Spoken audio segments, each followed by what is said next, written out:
Di balik rumah yang penuh kenangan cinta, sebuah pengkhianatan keluarga mengguncang hati seorang ayah. Akankah Pak Sutoro menemukan kebahagiaan setelah terusir dari tempat yang ia bangun bersama cinta sejatinya? Saksikan kisah penuh air mata, konflik, dan harapan dalam perjuangan Pak Sutoro. Di sebuah pagi cerah di Yogyakarta, sinar matahari menyelinap lembut melalui jendela-jendela rumah sederhana namun penuh kenangan milik Pak Sutoro. Rumah yang dibangunnya bersama almarhumah istrinya, Pratiwi, kini dihias dengan dekorasi mewah, lampu-lampu kristal berkilau, bunga-bunga mawar putih dan merah tersusun rapi, serta kain-kain satin yang berkibar anggun. Hari ini adalah hari besar, pernikahan Roni, anak tunggal Pak Sutoro, dengan Leni, wanita pilihan hatinya. Suasana penuh kebahagiaan, namun di balik senyum Pak Sutoro yang sabar dan penyayang, ada secercah rasa berat di hatinya. 5 tahun lalu, ia kehilangan Pratiwi karena sakit, dan kini ia harus melepas Roni, satu-satunya keluarga yang ia miliki. Di halaman rumah, tamu-tamu berdatangan dengan pakaian terbaik mereka. Leni, mengenakan gaun pengantin bak putri kerajaan, tersenyum lebar di samping Roni, yang tampak gagah dalam jas hitamnya. Roni, karyawan swasta yang pendiam dan selalu menghindari konflik, tampak sedikit kaku, tapi matanya penuh cinta saat menatap Leni. "Mas Roni, kamu bahagia, kan? Ini hari terbaik kita," ujar Leni dengan nada manja, tangannya mencengkeram lengan Roni erat-erat. Roni hanya mengangguk. "Iya, Len. Asal kamu bahagia, aku juga bahagia." Di sudut ruangan, Pak Sutoro memperhatikan mereka dengan mata berkaca-kaca. "Pratiwi, lihat anak kita. Dia sudah besar sekarang," gumamnya dalam hati, mengenang istrinya yang selalu menjadi penutup luka di hatinya. Namun, di tengah kemeriahan, ada ketegangan kecil yang tak terlihat oleh banyak orang. Sumi, asisten rumah tangga yang sudah seperti keluarga, sibuk mengatur hidangan di meja prasmanan. Sumi sudah bekerja untuk keluarga Pak Sutoro sejak Roni masih kecil, setia menemani keluarga ini melalui suka dan duka. Dengan pakaian sederhana, ia bergerak lincah, memastikan semua tamu terlayani. Tiba-tiba, Leni mendekatinya dengan langkah tegas, wajahnya sedikit cemberut. "Sumi, ini buah-buahan kok disusun begini? Kurang elegan. Apa kamu nggak tahu ini pernikahan mewah?" bentak Leni, suaranya cukup keras hingga beberapa tamu menoleh. Sumi menunduk, wajahnya memerah. "Maaf, Mbak Leni, saya sudah usaha yang terbaik," jawabnya pelan, suaranya hampir tak terdengar. Pak Sutoro, yang kebetulan lewat, buru-buru mendekati mereka. "Sudah, Len, Sumi sudah berusaha. Ini hari bahagia, jangan dimulai dengan pertengkaran," ucapnya dengan nada lembut, mencoba meredakan suasana. Leni hanya mendengus, matanya melotot ke arah Sumi sebelum berbalik dengan anggun, gaunnya berkibar dramatis. "HMPH, pokoknya harus perfect," katanya sambil berjalan menjauh, meninggalkan Sumi yang masih menunduk dan Pak Sutoro yang menghela napas panjang. "Sabar, Sumi. Dia cuma excited," bisik Pak Sutoro menenangkan, tapi di hatinya, ia merasa ada awan gelap yang mulai mengintai kehidupan mereka. Malam itu, setelah tamu-tamu pulang dan rumah kembali sepi, Leni duduk di ruang tamu bersama Roni. Cahaya lampu temaram menerangi wajahnya yang masih berseri, tapi ada kilatan ambisi di matanya. "Mas, mulai sekarang, aku yang akan atur semua urusan rumah ini, ya? Keuangan, belanja, semuanya. Biar lebih tertata," katanya dengan nada manis tapi tegas, tangannya meraih tangan Roni. Roni, yang lelah setelah seharian sibuk dengan tamu, hanya mengangguk. "Iya, Len, terserah kamu. Aku percaya sama kamu," jawabnya singkat, matanya sudah setengah terpejam. Pak Sutoro, yang sedang menyeduh teh di dapur, mendengar percakapan itu. Ia hanya diam, menatap cangkir di tangannya, berdoa dalam hati agar keputusan ini tak membawa petaka. Keesokan harinya, Leni mulai menunjukkan sifat aslinya. Pagi-pagi, ia sudah berkeliling rumah, memeriksa setiap sudut dengan tatapan kritis. "Sumi, ini kenapa masih ada debu di meja? Kamu kerja apa aja selama ini?" bentaknya saat menemukan sedikit debu di sudut meja tamu. Sumi, yang sedang mencuci piring, hanya menunduk. "Maaf, Mbak, tadi saya belum sempat ke situ," jawabnya pelan. Leni menggelengkan kepala, tangannya bersedekap. Pokoknya, mulai sekarang harus lebih rapi. Aku nggak mau rumah ini kelihatan kampungan. Pak Sutoro, yang mendengar dari ruang keluarga, hanya menghela napas. Ia tahu sifat Leni yang iri dan suka mengatur mulai muncul, tapi ia memilih diam, tak ingin mengganggu kebahagiaan anaknya. Beberapa minggu berlalu, dan Leni semakin menguasai rumah. Ia mengambil alih semua keuangan, bahkan memeriksa setiap rupiah yang dikeluarkan Sumi untuk belanja kebutuhan rumah. Sumi, ini kok beli tomat segitu banyak? Buah-buahan mahal begini buat apa? Bikin boros aja, tuduh Leni suatu sore, padahal Sumi sudah berhemat seperti biasa. Pak Sutoro mencoba membela, Len, Sumi tahu kebutuhan rumah ini. Dia selalu hemat. Leni menoleh dengan tajam, matanya menyipit. Bapak jangan ikut campur. Ini urusan dapur, urusan perempuan. Bapak kan cuma tinggal di sini. Bentaknya, Pak Sutoro terdiam, hatinya terasa ditusuk. Rumah yang penuh kenangan dengan Pratiwi kini terasa asing baginya. Malam itu, di kamar mereka, Leni mulai melancarkan rencananya. Ia duduk di samping Roni, yang baru pulang kerja dan tampak lelah. Mas, aku pikir-pikir, kita nggak butuh Sumi lagi. Dia cuma bikin pengeluaran membengkak. Aku bisa atur rumah ini sendiri, katanya dengan nada penuh perhitungan. Roni, yang selalu menghindari konflik, hanya mengangguk. Ya, kalau kamu bilang begitu, terserah. Aku nggak mau ribut, jawabnya singkat. Leni tersenyum kecil, merasa kemenangan pertamanya sudah di tangan. Sumi, dengan langkah gontai, mengemasi barang-barangnya. Pak Sutoro mengantarnya ke depan rumah, matanya penuh penyesalan. Maafkan kami, Sumi. Kamu selalu seperti anak buat Bapak, katanya, suaranya parau. Sumi memeluk Pak Sutoro, air matanya membasahi baju tua itu. Bapak, terima kasih atas segalanya. Saya nggak akan lupa kebaikan Bapak, bisiknya, lalu berjalan pergi, meninggalkan rumah yang sudah seperti rumahnya sendiri. Pak Sutoro berdiri di beranda, memandang sosok Sumi yang semakin menjauh, hatinya terasa kosong. Setelah kepergian Sumi, Leni semakin leluasa mengatur rumah. Ia mulai mengundang teman-temannya untuk pesta kecil saat Roni bekerja, menghabiskan tabungan keluarga untuk barang-barang mewah seperti tas branded, sepatu, dan perhiasan. Len, ini tas baru? Harganya berapa? Tanya Pak Sutoro suatu hari, melihat Leni memamerkan tas kulit mengilap kepada teman-temannya. Leni hanya tersenyum sinis, Bapak nggak usah tahu. Ini urusan aku dan Mas Roni. Jawabnya ketus, lalu berbalik tertawa dengan teman-temannya. Pak Sutoro hanya menghela napas, kembali ke kamarnya, memandang foto Pratiwi. Pratiwi, apa yang harus Bapak lakukan? Rumah ini, bukan lagi rumah kita. Gumamnya, suaranya penuh kerinduan. Tanpa Sumi, beban rumah tangga jatuh ke pundak Pak Sutoro. Ia, yang dulu dilayani Sumi untuk kebutuhan kecil seperti mencuci baju atau membuat teh, kini harus melakukan semuanya sendiri. Bapak kan masih sehat, ngapain dibantu-bantu? Sindir Leni suatu sore saat Pak Sutoro meminta tolong menuangkan air. Pak Sutoro hanya diam, menahan luka di hatinya. Ia mulai mencuci bajunya sendiri, membuat teh sendiri, bahkan membersihkan sudut-sudut rumah yang dulu diurus Sumi. Roni, yang selalu pulang larut dan lelah, tak menyadari penderitaan ayahnya. Bapak, apa kabar?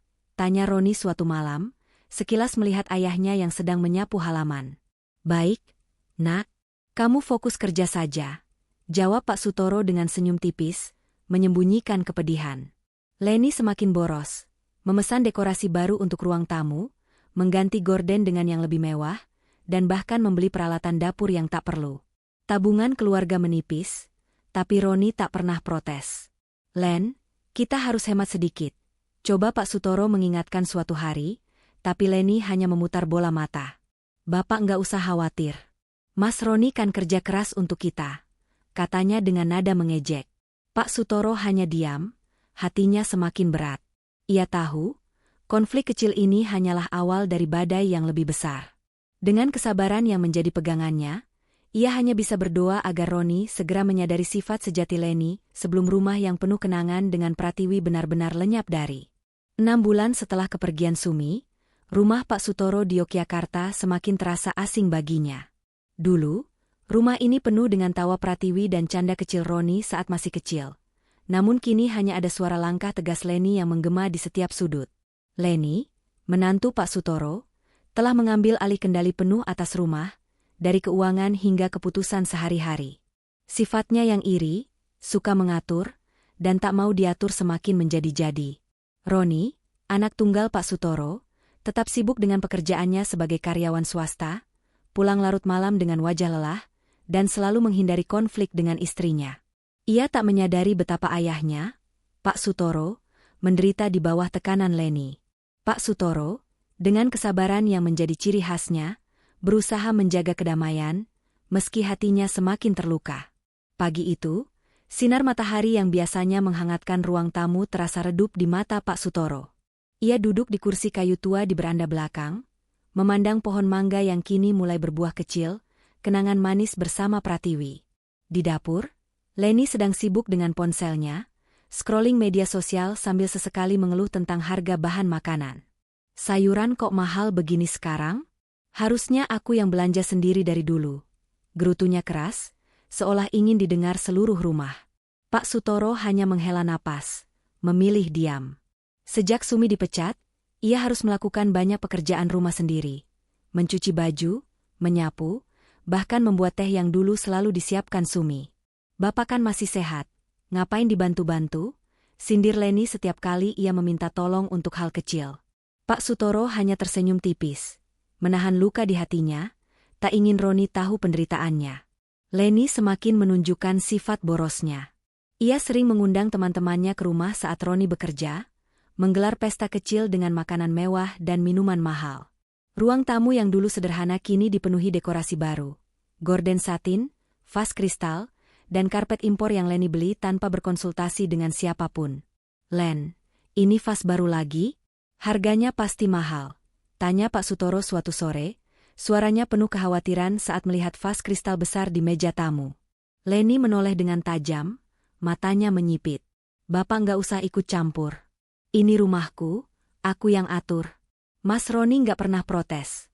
Bentaknya, lalu kembali mengobrol dengan teman-temannya, tawa mereka menggema di ruang tamu. Pak Sutoro hanya menunduk, kembali ke kamarnya, memandang foto Pratiwi di dinding. "Pratiwi, rumah ini sudah bukan rumah kita lagi," gumamnya, suaranya penuh kerinduan dan kepedihan. Ketegangan mencapai puncaknya pada suatu siang yang panas. Leni, seperti biasa, sibuk dengan ponselnya di dapur sambil memasak.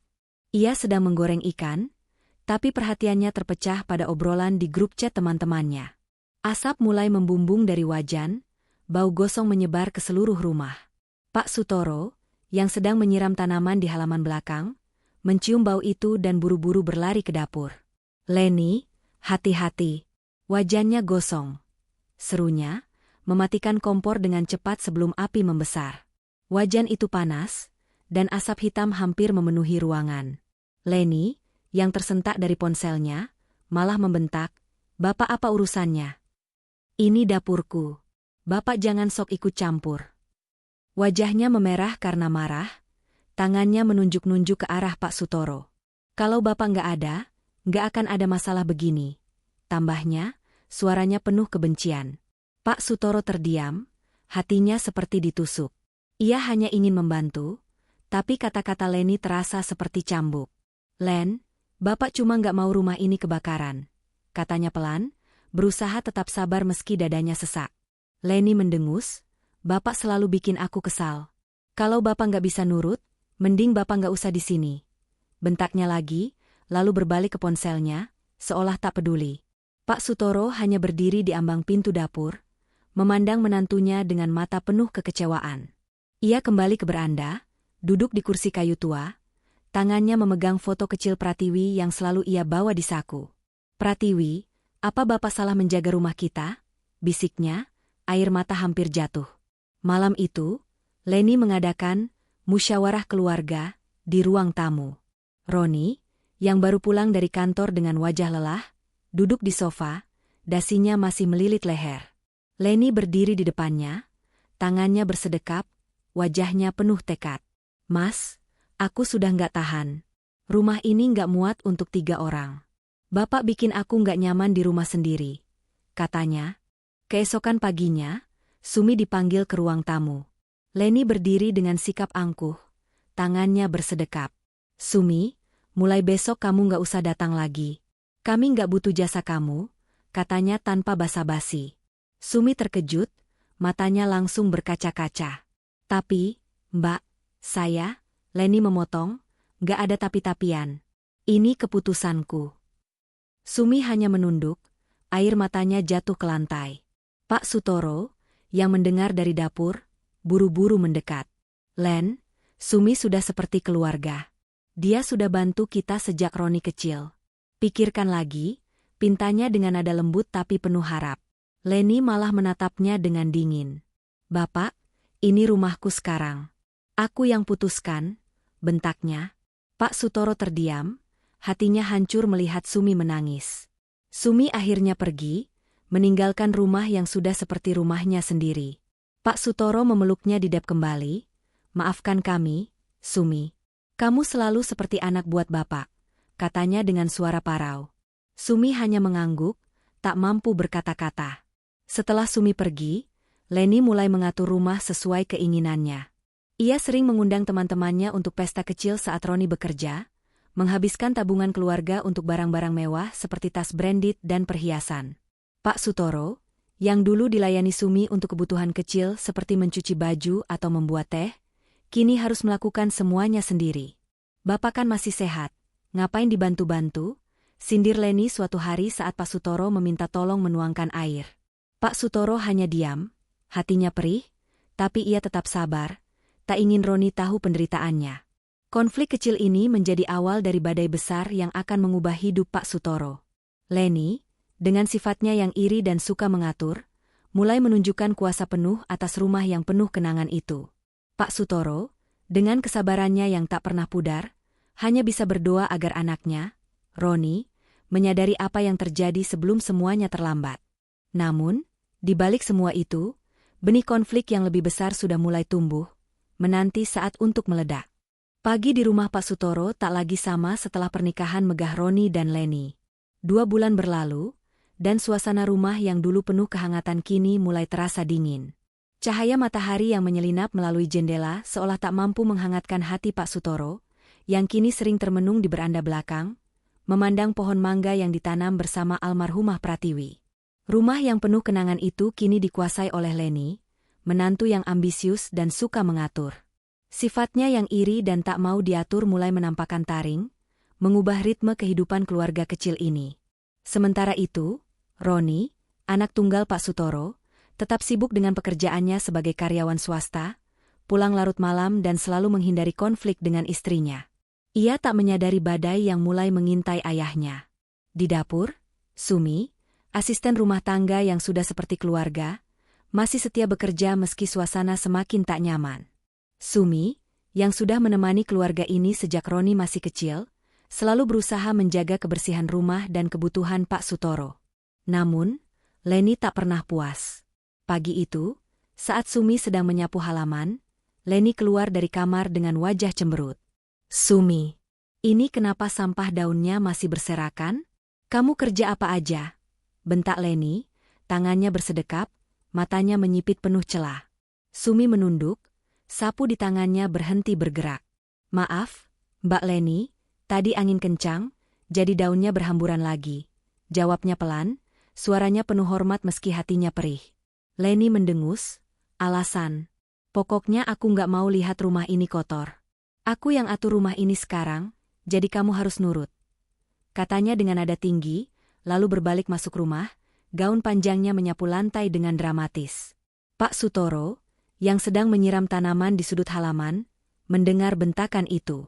Ia mendekati Sumi, wajahnya penuh kelembutan. Sabar, Sumi. Leni cuma ingin semuanya rapi, katanya, mencoba menenangkan, meski di hatinya ia tahu sifat Leni tak sekadar perfeksionis. Sumi hanya mengangguk, matanya berkaca-kaca. Bapak, saya cuma ingin bantu seperti dulu. Tapi Mbak Leni sepertinya nggak suka saya di sini, bisiknya lirih. Pak Sutoro menghela napas, tangannya menepuk bahu Sumi. Kamu sudah seperti keluarga, Sumi. Bapak tahu kerja kerasmu, katanya, suaranya penuh kasih, tapi ada nada sedih yang tak bisa disembunyikan. Ia tahu, kehadiran Leni telah mengubah segalanya. Sore itu, Leni mulai menunjukkan kuasanya atas keuangan keluarga. Ia duduk di ruang tamu, memeriksa buku catatan belanja yang biasanya diurus Sumi. Sumi, ini apa? Tomat segitu mahal? Sayuran kok beli yang begini? Kamu sengaja bikin boros, ya? Tuduh Leni, suaranya menggema hingga ke dapur, tempat Sumi sedang mencuci piring. Sumi buru-buru menghampiri, wajahnya pucat. Mbak, itu yang paling murah di pasar. Saya selalu bandingkan harga. Jelasnya dengan nada rendah, tak ingin memperburuk suasana. Leni hanya memutar bola mata. HMPH, alasan. Mulai sekarang, aku yang belanja sendiri. Kamu cuma bikin pengeluaran membengkak, katanya tajam. Pak Sutoro, yang mendengar dari ruang keluarga, ingin membela Sumi, tapi ia menahan diri. Pratiwi, apa yang harus Bapak lakukan? Gumamnya dalam hati, memandang foto istrinya di dinding. Malam itu, di kamar mereka, Leni melancarkan rencana yang sudah ia pikirkan sejak lama. Roni baru pulang dari kantor, wajahnya lelah, dasinya sudah dilonggarkan. Leni duduk di sampingnya, tangannya memijat pundak Roni dengan manja. Mas, aku pikir-pikir, kita nggak butuh Sumi lagi. Dia cuma bikin pengeluaran besar. Aku bisa atur rumah ini sendiri, lebih hemat, katanya dengan nada lembut tapi penuh perhitungan. Roni, yang selalu menghindari konflik, hanya mengangguk lemas. Ya, kalau kamu bilang begitu, terserah, Len. Aku nggak mau ribut, jawabnya, matanya setengah terpejam. Leni tersenyum kecil, merasa kemenangan pertamanya sudah di tangan. Ia tahu Roni tak akan melawan, dan itu adalah celah yang ia manfaatkan. Keesokan paginya, suasana di rumah terasa tegang. Sumi dipanggil ke ruang tamu, tempat Leni berdiri dengan sikap angkuh, tangannya bersedekap. Sumi, mulai besok kamu nggak usah datang lagi. Kami nggak butuh jasa kamu, katanya tanpa basa-basi, suaranya dingin seperti es. Sumi terkejut, matanya langsung berkaca-kaca. Tapi, Mbak, saya sudah lama di sini. Apa salah saya? Tanyanya dengan suara gemetar, berharap ada penjelasan. Leni memotong, nggak ada tapi-tapian. Ini keputusanku. Kamu cuma beban buat kami.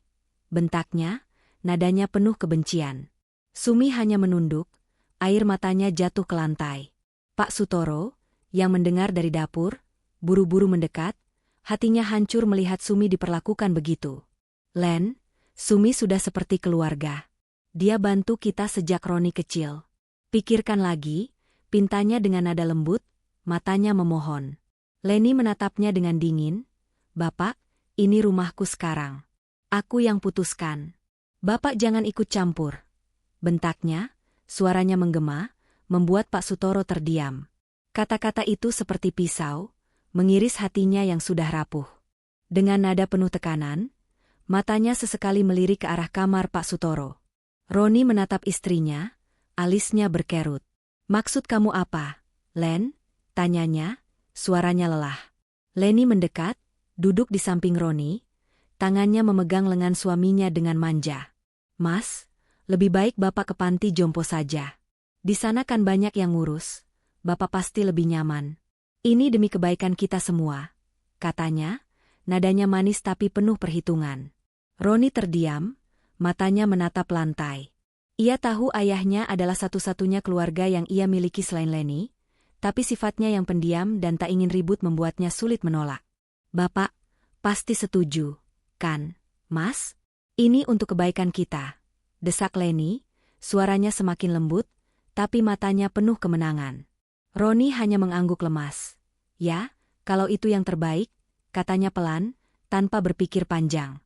Pak Sutoro, yang tanpa sengaja mendengar percakapan itu dari balik pintu kamarnya, merasa dunianya runtuh. Rumah yang ia bangun bersama Pratiwi, tempat penuh kenangan cinta dan tawa, kini tak lagi jadi tempatnya. Ia duduk di tepi ranjang, tangannya gemetar memegang foto Pratiwi. Pratiwi, apa Bapak harus pergi dari rumah kita? Gumamnya, air mata akhirnya jatuh, membasahi bingkai foto itu. Keesokan harinya, Leni bertindak seolah tak terjadi apa-apa. Ia kembali mengundang teman-temannya, menggelar pesta kecil dengan musik keras dan tawa yang menggema. Pak Sutoro, yang sedang mencuci bajunya sendiri di bak belakang, hanya bisa mendengar suara riuh itu. Ia memandang pohon mangga, mengenang hari-hari ketika ia dan Pratiwi menanamnya bersama. "Len, apa nggak terlalu berisik? Tetangga bisa terganggu," katanya pelan saat masuk ke ruang tamu, berharap Leni mendengar. Tapi Leni hanya memutar bola mata. "Bapak nggak usah ikut campur. Ini rumahku, aku bebas ngapain aja," bentaknya, lalu kembali tertawa dengan teman-temannya. Pak Sutoro hanya menunduk. Kembali ke kamarnya, hatinya semakin hancur. Konflik antara Leni dan Pak Sutoro telah mencapai titik kritis. Leni, dengan sifatnya yang egois dan suka mengatur, tak lagi menyembunyikan kebenciannya terhadap kehadiran Pak Sutoro. Sementara itu, Pak Sutoro, dengan kesabaran yang mulai rapuh, hanya bisa berdoa agar Roni menyadari apa yang terjadi sebelum semuanya terlambat. Rumah yang dulu penuh cinta kini menjadi medan perang, dan Pak Sutoro tahu, keputusan untuk meninggalkan rumah ini mungkin sudah di depan mata. Dengan hati penuh luka, ia mulai memikirkan langkah selanjutnya, berharap menemukan kedamaian yang telah lama hilang dari hidupnya. Langit Yogyakarta mulai merona jingga saat senja menjelang. Namun di panti jompo di pinggir kota, hati Pak Sutoro justru terasa hangat. Setelah beberapa bulan tinggal di panti, ia telah menemukan kedamaian yang tak pernah ia rasakan di rumahnya sendiri sejak Leni, menantunya, mengambil alih segalanya. Di panti, ia sibuk menanam sayuran dalam polybag, beribadah dengan teratur, dan berbagi tawa dengan penghuni lain seperti Pak Budi dan Embok Sari. Namun, di balik ketenangan barunya, ia tak pernah melupakan Roni, anak tunggalnya, yang masih terjebak dalam tekanan Leni. Sementara itu, di rumah yang dulu penuh kenangan bersama almarhumah Pratiwi, Leni semakin menunjukkan sifat serakah dan borosnya, sementara Roni, yang pendiam dan menghindari konflik, mulai merasakan beban di hatinya. Di panti, pagi itu Pak Sutoro sedang menyiram tanaman bayam yang mulai tumbuh subur. Tiba-tiba, ia mendengar suara langkah familiar di belakangnya. "Bapak," panggil Roni pelan, wajahnya penuh kerinduan bercampur rasa bersih personali guilty.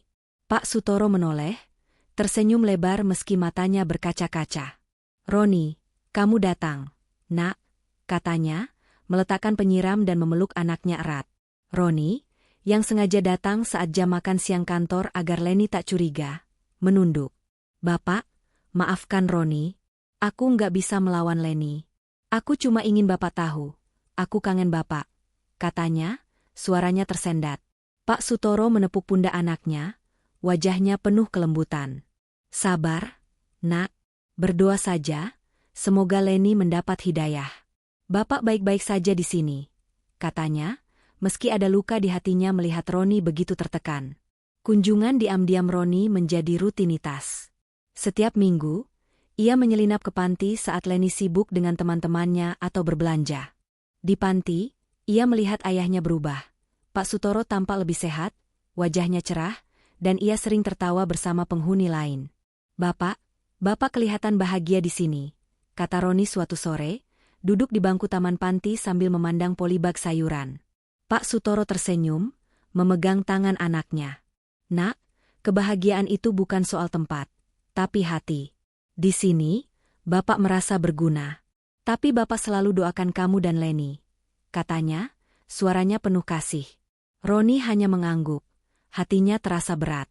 Ia tahu, keputusannya menuruti Leni telah menyakiti ayahnya, tapi sifatnya yang tak ingin ribut membuatnya sulit melawan.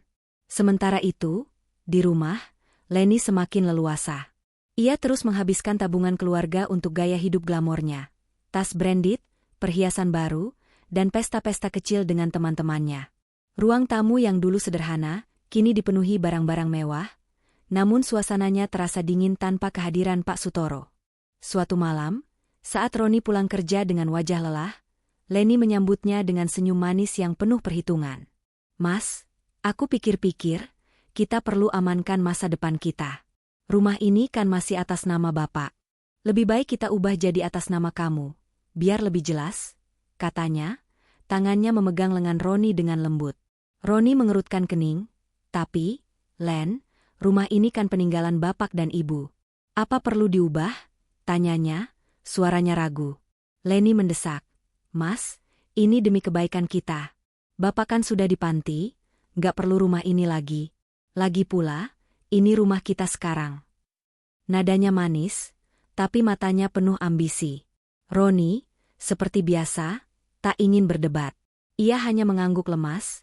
Ya, kalau kamu bilang begitu, terserah. Leni tersenyum puas, seolah kemenangan besar telah ia raih. Beberapa hari kemudian, ia mengurus dokumen pergantian nama hak tanah, memastikan rumah itu kini atas nama Roni. Ia bahkan memamerkan keberhasilannya pada teman-temannya, sekarang rumah ini resmi milik kami.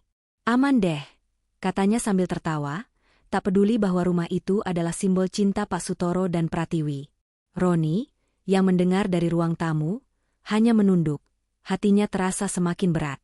Ia mulai mempertanyakan keputusannya menuruti Leni, tapi sifat pendiamnya membuatnya diam. Kunjungan berikutnya ke panti, Roni memberanikan diri menceritakan perubahan hak tanah pada ayahnya. Mereka duduk di taman, di bawah pohon besar yang rindang. Bapak, maaf, rumah itu sekarang atas nama aku. Leni yang ngurus, katanya, suaranya penuh penyesalan. Pak Sutoro menatap anaknya, lalu tersenyum pahit. Nak, rumah itu bukan soal nama di kertas. Itu kenangan bapak dan ibu kamu. Jaga baik-baik, jangan sampai lenyap. Katanya, suaranya lembut tapi penuh makna. Roni menunduk, air matanya hampir jatuh. Bapak, aku salah. Aku nggak tahu kenapa aku selalu nurut sama Leni. Katanya, suaranya tersendat. Pak Sutoro memeluk anaknya. Sabar, nak. Doakan Leni, semoga dia sadar.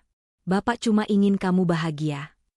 Kata-kata itu membuat Roni semakin merasa bersalah, tapi ia tak tahu bagaimana mengubah keadaan.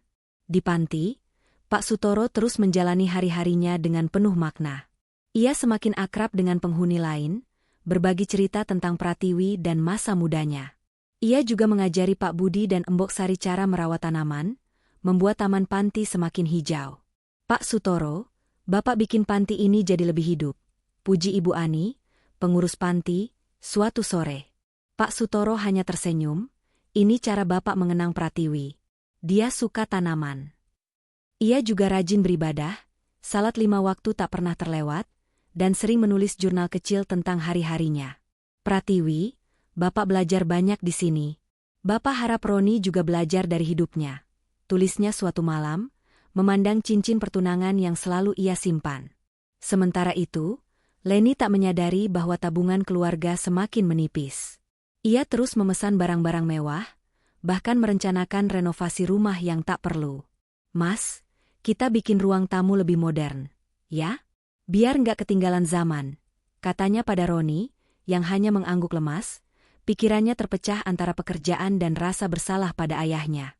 Roni mulai merasa terjebak, tapi ia tak tahu bagaimana keluar dari situasi ini. Ia terus mengunjungi Pak Sutoro secara sembunyi-sembunyi, membawa kabar tentang keborosan Leni. Bapak, Leni beli banyak barang lagi. Aku nggak tahu caranya ngomong sama dia, keluhnya suatu hari. Pak Sutoro hanya menasihati, doakan dia, nak. Hidayah akan datang pada waktunya.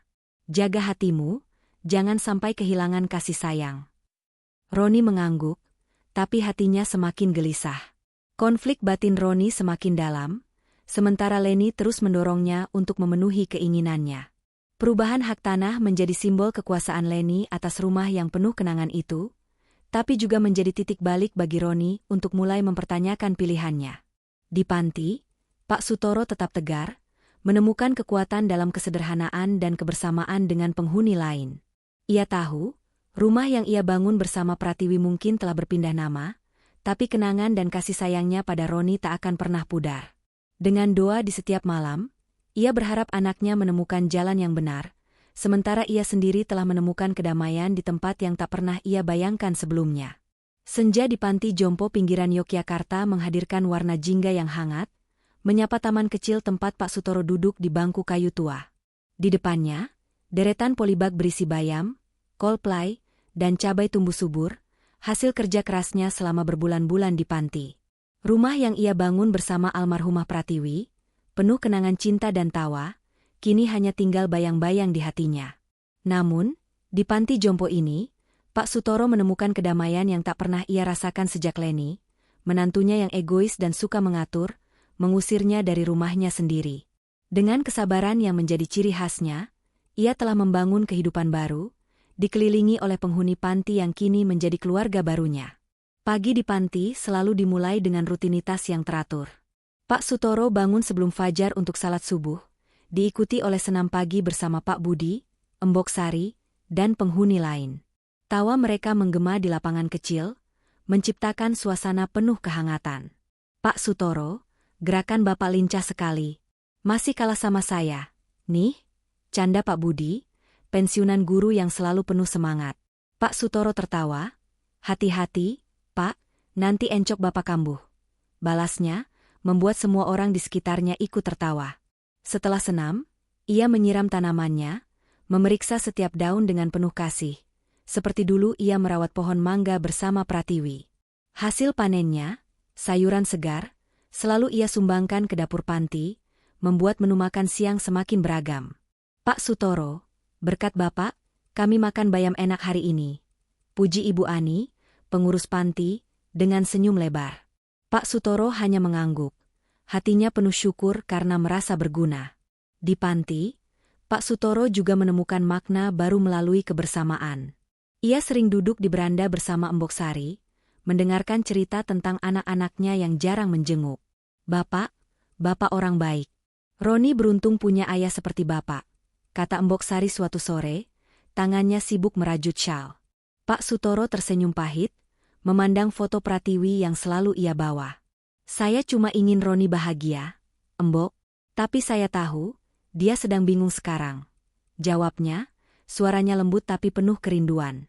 Ia sering menulis jurnal kecil tentang hari-harinya, mencatat momen-momen kecil yang membuatnya tersenyum, seperti saat ia mengajari Pak Budi cara menanam cabai, atau saat ia membantu Ibu Ani menghitung anggaran panti. Pratiwi, di sini Bapak belajar bahwa kebahagiaan itu sederhana. Tulisnya suatu malam, jari-jarinya memegang cincin pertunangan peninggalan Pratiwi, satu-satunya benda yang ia simpan dari penjualan perhiasan istrinya. Uang pensiunannya cukup untuk kebutuhan sehari-hari di panti, dan ia tak pernah meminta apapun dari Roni atau Leni. Hasil penjualan perhiasan Pratiwi, kecuali cincin pertunangan, telah ia sumbangkan untuk memperbaiki fasilitas panti dan membantu Sumi, asisten rumah tangga yang dulu seperti keluarga. Ia masih ingat betapa Sumi menangis haru saat ia memberikan uang untuk biaya sekolah anaknya. Bapak, ini terlalu banyak. Saya nggak tahu bagaimana membalasnya, kata Sumi saat itu, memeluknya erat. Doakan Bapak sehat. Sumi, itu lebih dari cukup, jawab Pak Sutoro, tersenyum tulus. Tindakan itu membuatnya merasa telah melakukan kebaikan, sesuatu yang tak bisa ia lakukan di rumah di bawah tekanan Leni. Sementara itu, di rumah, Leni terus menjalani gaya hidup borosnya. Tabungan keluarga semakin menipis karena pesta-pesta kecil yang ia gelar, pembelian barang-barang mewah, dan rencana renovasi rumah yang tak perlu. Roni, yang mulai menyadari kekeliruan keputusannya menuruti Leni, sering termenung di kamarnya, memandang foto keluarga yang menampilkan senyum ayah dan ibunya. Bapak, apa yang sudah aku lakukan? Gumamnya suatu malam, hatinya penuh penyesalan. Ia terus mengunjungi Pak Sutoro secara sembunyi-sembunyi, menyelinap saat Leni tak di rumah. Dalam salah satu kunjungan, ia duduk di taman panti, memandang ayahnya yang sedang menyiram tanaman. Bapak, Leni semakin boros. Aku nggak tahu caranya ngomong sama dia, keluh Roni, wajahnya penuh beban. Pak Sutoro menatap anaknya dengan penuh kasih. Sabar, nak. Doakan Leni, semoga dia mendapat hidayah.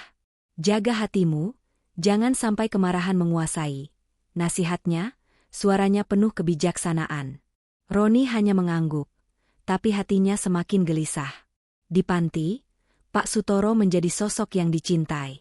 Ia tak hanya menanam sayuran, tapi juga berbagi cerita tentang Pratiwi dengan penghuni lain, membuat mereka merasa terhubung. Pak, ceritain lagi dong tentang Ibu Pratiwi. Pasti orang baik, pinta Embok Sari suatu sore, matanya berbinar. Pak Sutoro tersenyum, menceritakan bagaimana Pratiwi selalu membuat teh manis untuknya setiap malam. Dia orang sabar, seperti Bapak sekarang, tambah Mbok Sari, membuat Pak Sutoro tertawa kecil. Ia juga menjadi pendengar setia bagi penghuni lain, mendengarkan keluh kesah mereka dan memberikan nasihat dengan kesabarannya yang tak pernah pudar. Pak Sutoro, Bapak seperti ayah bagi kami semua, kata Ibu Ani suatu hari, membuat Pak Sutoro merasa hatinya penuh. Ia menyadari, panti bukan sekadar tempat tinggal, tapi rumah baru yang memberinya makna hidup. Setiap malam, sebelum tidur, Pak Sutoro selalu berdoa untuk Roni dan Leni. Ya Tuhan, lindungi anakku. Bimbing Leni agar menemukan jalan yang benar. Bisiknya, memandang cincin pertunangan Pratiwi. Ia sering mengenang hari-hari bersama Pratiwi, tapi kini ia tak lagi merasa kesepian. Penghuni panti, dengan cerita dan tawa mereka, telah mengisi kekosongan di hatinya. Pratiwi, Bapak baik-baik saja sekarang, gumamnya suatu malam, tersenyum pada foto istrinya. Ia tahu, rumah yang ia bangun bersama Pratiwi mungkin telah berpindah nama atas usul Leni, tapi kenangan cinta mereka tak akan pernah lenyap. Di rumah, Roni mulai merasa terjebak. Leni terus mendorongnya untuk membiayai gaya hidupnya. Bahkan mengusulkan untuk menjual sebagian tanah di belakang rumah untuk membeli mobil baru. Mas, kita kan perlu gengsi. Mobil lama kita sudah nggak pantas. Katanya dengan nada manja, tapi Roni hanya diam, pikirannya melayang ke ayahnya. Ia tahu, ia harus mengambil keputusan, tapi sifatnya yang pendiam membuatnya ragu. Kunjungan ke panti menjadi pelariannya, tempat ia bisa melihat ayahnya bahagia meski dalam kesederhanaan. Bapak, aku janji, aku akan coba bicara sama Leni, katanya pada kunjungan terakhir, matanya penuh tekad. Pak Sutoro hanya tersenyum, lakukan yang terbaik, Nak, Bapak selalu ada untukmu. Di panti, Pak Sutoro telah menemukan kebahagiaan sejati. Ia tak lagi meratapi kehilangan rumahnya, karena ia telah membangun rumah baru di hati penghuni panti. Dengan tanamannya, doanya, dan kebersamaan dengan teman-teman barunya, ia merasa hidupnya kembali bermakna. Rumah yang penuh kenangan dengan Pratiwi mungkin telah lenyap dari genggamannya, tapi di panti jompo, ia menemukan keluarga baru yang memberinya alasan untuk tersenyum setiap hari.